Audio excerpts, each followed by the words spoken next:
Welcome to the Bookworm Duo, where we explore a variety of books. A variety. Let's get started. Yeah. Today, we're taking a deep dive into Old Bones, New Bones, the second book in the DCI Boyd series by Alex Scarrow. Oh, good one. So if you're ready for a thrilling ride through the twists and turns of this crime novel, buckle up. Buckle up. We're going to break down the key events and characters so you can get the gist even if you haven't read the book. Even if you haven't. Exactly. Yeah. The story starts with DCI Boyd, our main character who is on his usual morning walk on the beach with his faithful dog Ozzy. With his dog. But this peaceful scene is shattered when he gets a call about a body found in a lay-by off the A21. Oh, no. This lay-by, a desolate rest stop along the highway, immediately sets an eerie tone. Yeah, it does. It's the kind of place that feels forgotten, which adds to the mystery surrounding the discovery. Definitely. Right. And when DCI Boyd arrives at the scene, he encounters a witness, Dave Webb, who found the body. Okay. Webb mentions another man who was also there but left before the police arrived. Now, this missing witness is a classic crime thriller element. It is. It makes you wonder, did this guy see something incriminating? Right. Is he a potential suspect or just a scared bystander? Good question. It's a brilliant way for the author to plant seeds of doubt and suspicion right from the start. Absolutely. And as if the missing witness wasn't enough, there's another detail that makes this case even more intriguing. What's that? The body is skeletal, meaning it's been there for quite some time. Wow, a cold case. Talk about a cold case. Yeah. And it's this detail that really sets the stage for a deep dive into the past. I see. As DCI Boyd begins his investigation, he has to sift through years of history-chasing leads that have long gone cold. Leads that have gone cold. Back in Hastings at the CID office, DCI Boyd tries to focus on paperwork, but his mind keeps returning to the lay-by and the skeletal remains. I bet. Meanwhile, we get a glimpse into the lives of the other characters. Okay. DCOK, a young officer on Boyd's team, is worried about her boyfriend Jay, who works as a bouncer. Oh, that's interesting. It's a reminder that even in the midst of a gripping investigation, life goes on with its own set of worries and anxieties. It does. These personal touches make the characters feel more relatable, more human. More human. They're not just cogs in the crime-solving machine. They have lives and relationships outside of the investigation. Yeah, you're right. And speaking of human connections, during lunch with his boss, DSI Sutherland, the case triggers a memory for Sutherland. Oh. He recalls an old case where a body was found clutching a wooden figure. Doesn't that sound familiar? It does. That's when the first chills run down your spine. Yeah. Could there be a connection between these two cases, separated by years? Ooh, maybe. The wooden figure becomes a symbol of the past, reaching out to the present, hinting at a deeper mystery waiting to be uncovered. I like that. The plot thickens. It does. Next, DCI Boyd and Oki head to the LSE Forensic Services for the autopsy. Okay. We meet the pathologist, Dr. Palmer, and Dr. Esfera, a bone expert who carefully examine the skeletal remains. The bone expert. They determine the victim was a young male aged 17 to 20. And get this. What? He was stabbed in the chest. Oh, wow. And to add to the growing sense of unease, guess what they find clutched in the victim's hand? What is it? You guessed it. What? A wooden figure. No way. The same kind of figure that DSI Sutherland mentioned. Oh my gosh. This seemingly insignificant detail suddenly becomes a crucial link, suggesting a connection between this case and a dark chapter from the past. Wow. It makes you question, is this a copycat crime or something more sinister? Right. It's a turning point in the investigation, pushing DCI Boyd down a path that will lead him to confront some truly unsettling truths. Unsettling truths. But before we delve deeper into that, there's an interesting moment during the autopsy where DCI Boyd feels faint and has to step out of the room. Oh, really? It's a humanizing detail that shows even the most seasoned detectives can be affected by the grim realities of their job. That's true. They're not immune to the emotional weight of dealing with death and violence.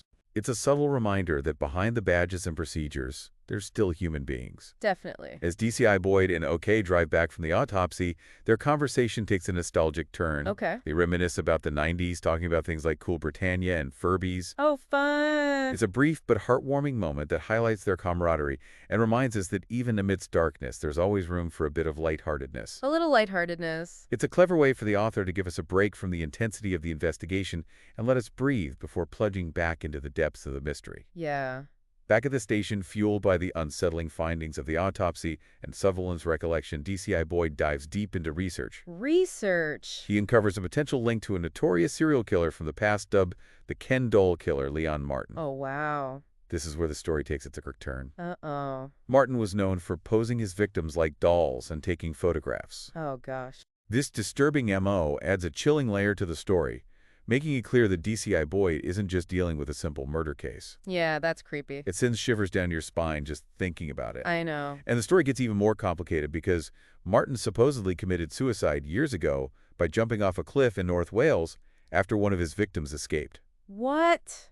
But is he really dead? Hmm. Or is there something more to the story? That's the question. That's the question that haunts DCI Boyd. Right. The Ken doll killer's supposed death leaves a shadow of doubt over the entire investigation. Yeah, it does. Is this new case connected to Martin's past crimes? Or is it a copycat killer mimicking his chilling methods? Wow. We're left hanging on the edge of our seats wondering if this cold case is about to be reunited. That's a good cliffhanger. The possibility of a connection to the Ken doll killer sends the investigation down a rabbit hole of old case files and faded photographs. Oh, wow.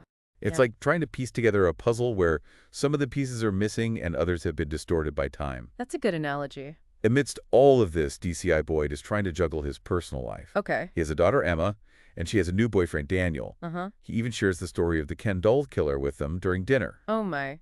I can't imagine that was a lightheaded conversation. I know, right? It highlights the contrast between the darkness of Boyd's work and his desire for some semblance of normalcy in his personal life. Yeah, But even during these personal moments, the case keeps intruding on his thoughts. I bet. Yeah. The next morning, DCI Boyd dives headfirst back into the investigation. Okay. He interviews Mark Mullen, the other witness from the lay-by. Right. But Mullen is uncooperative and hostile. Suspicious. This encounter raises more questions than answers. Definitely. Why is Mullen so evasive? Yeah, What is he hiding? right. It's a classic case of a suspicious character who might be more involved than he lets on. DCI Boyd and O'Kessie also visit the mother of a missing boy, Toby Dunn, who vanished 20 years ago. Okay. They learn that Toby had a distinctive birthmark which matches a detail from one of the Ken doll killer's victims. Oh, wow. This discovery is heartbreaking for Toby's mother, who has been living with the pain of not knowing what happened to her son for all these years. That's so sad. It's a reminder of the human cost of these crimes and the ripple effects they have on families and communities. It is. It adds an emotional weight to the investigation and fuels DCI Boyd's determination to uncover the truth. Right. The focus then shifts to Mullen. Okay. O'Kessie and another officer mentor search his house and find a trove of unsettling evidence. Oh, no. They discover photos of victims' news clippings and a map with potential grave sites. Wow. This confirms that Mullen is somehow connected to the crimes. Uh-huh. But the question remains, is he the Ken doll killer, or is there another layer to this twisted story? Good question. One chilling detail O'Kessie stumbles upon is a notebook filled with disturbing writings, including a cryptic line that reads, "The lonely people slip aside in the ground their time to hide." Oh, that's creepy. This line sends shivers down your spine. It does. It's a glimpse into the killer's mind, a dark and twisted perspective that views victims as disposable objects to be hidden away. Yeah, that's disturbing. It's a killing reminder that we are dealing with a dangerous and disturbed individual. You're right. While all of this is happening, DCI Boyd, along with Officer Warren and Sully, our favorite forensics expert, are on their way to Leon Martin's abandoned farmhouse. Okay. Talk about atmosphere. You can practically feel the tension building as they approach this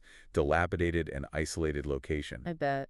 It's a place steeped in a dark history, the perfect setting for a confrontation with the ghosts of the past. It is. And as they search the farmhouse, they uncover a hidden basement room. Uh-oh.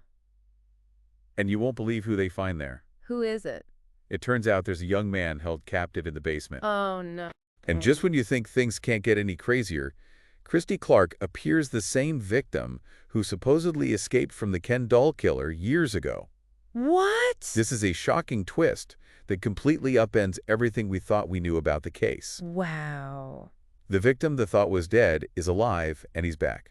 I can't believe it. But why is he here? Yeah. And what role does he play in all of this? Right. Get this, Clark reveals that he is the real killer, Oh, my God. and that he helped Leon Martin fake his death years ago. Way. Mind blown, the tables have turned and the victim has become the perpetrator. Wow. It's a classic case of misdirection where the author has cleverly led us down the wrong path only to pull the rug out from under us at the last moment. That's crazy. And just when you think it can't get any more intense, Clark stabs the captive boy and makes a daring escape, leaving DCI Boyd and his team reeling from this shocking turn of events. Oh, God. They arrest Mullen, but discover he's not Leon Martin. Hmm. He's been living under an assumed identity all these years. Wow.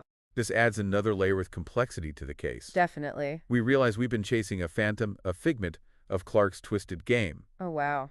DCI Boyd feels frustrated and defeated, like he's wasted precious time chasing a ghost. Yeah, I bet. But Emma, his daughter, steps in and provides much-needed support. That's good. She helps him see the case from a new perspective, reminding him that even though they were misled, they still managed to save the boy's life. That's true. It's a touching moment that shows the strength of their bond and the importance of having someone to lean on in difficult times. Absolutely. It also highlights the emotional toll that these kinds of cases take on investigators. It does. In a thrilling climax, Christy Clark is finally tracked down and apprehended. Okay. He confesses to being the mastermind behind the killings, revealing his twisted motives and the role Leon Martin played in his dark scheme. So he confesses. This confession sheds light on the psychology of a killer, his need for control, his manipulation of others, and his warped sense of reality. It's a fascinating and disturbing glimpse into the mind of a truly evil individual. Yeah, it is.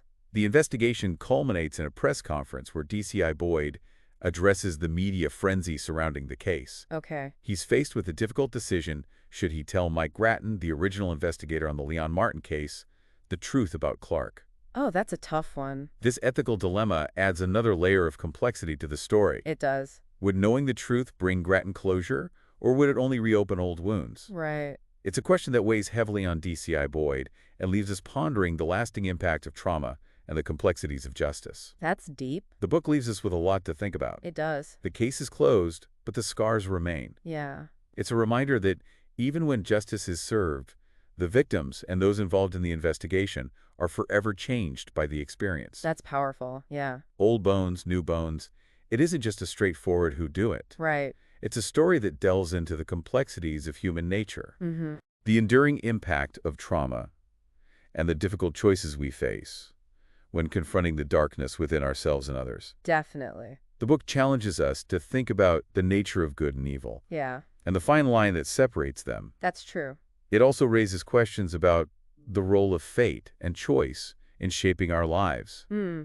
Were these characters destined for darkness, or did their circumstances lead them down a path of destruction? That's a good question. It's fascinating how Scarrow weaves together these different threads. Yeah. The crime thriller aspects, Right. the psychological insights, Uh-huh. and the exploration of human relationships. Yeah. It all comes together to create a story that's both gripping and thought-provoking. Absolutely. One of the things that makes this book so compelling is the way it subverts our expectations. Oh, yeah. Just when you think you have it all figured out, Right. Scarrow throws a curveball and forces you to reevaluate everything you thought you knew. Wow. Like with Christy Clark, Okay. we're initially led to believe he's a victim, Right. but he turns out to be the mastermind behind the killings. Yeah. That reveal completely changes our perception of the entire story It does. and makes us question the reliability of our own judgments. That's true. It's a reminder that appearances can be deceiving, Definitely. and that even the most seemingly innocent individuals can harbor dark secrets. Right.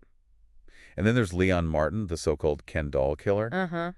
As the story unfolds, we get glimpses into his past, Yeah. and we start to see him not just as a monster, but as a complex and perhaps even tragic figure. Interesting. We're left wondering, was he a willing participant in Clark's scheme, Right. or was he manipulated and exploited? That's a good question. The book doesn't provide easy answers, leaving us to grapple with the moral ambiguity of their relationship. It does. Old bones, new bones stays with you long after you finish reading it. It does. It's a book that makes you think about the nature of evil, Mm-hmm. the complexities of human behavior, Yeah. and the ripple effects of violence. Ab- If you enjoy crime thrillers that delve into deeper themes yeah. and challenge your assumptions about good and evil, Right. I highly recommend giving this book a read. I agree. It's a wild ride with twists and turns that will keep you on the edge of your seat. It is. But it's also a story that will stay with you long after you turn the final page. It will. So if you're ready for a deep dive into the dark side of human nature, Okay. pick up Old Bones, New Bones by Alex Scarrow. Great book. You won't be disappointed. You won't. Thanks for joining us. Subscribe for more bookish adventures and hit that like button if you enjoyed the ride. Don't forget to share the knowledge, spread the word.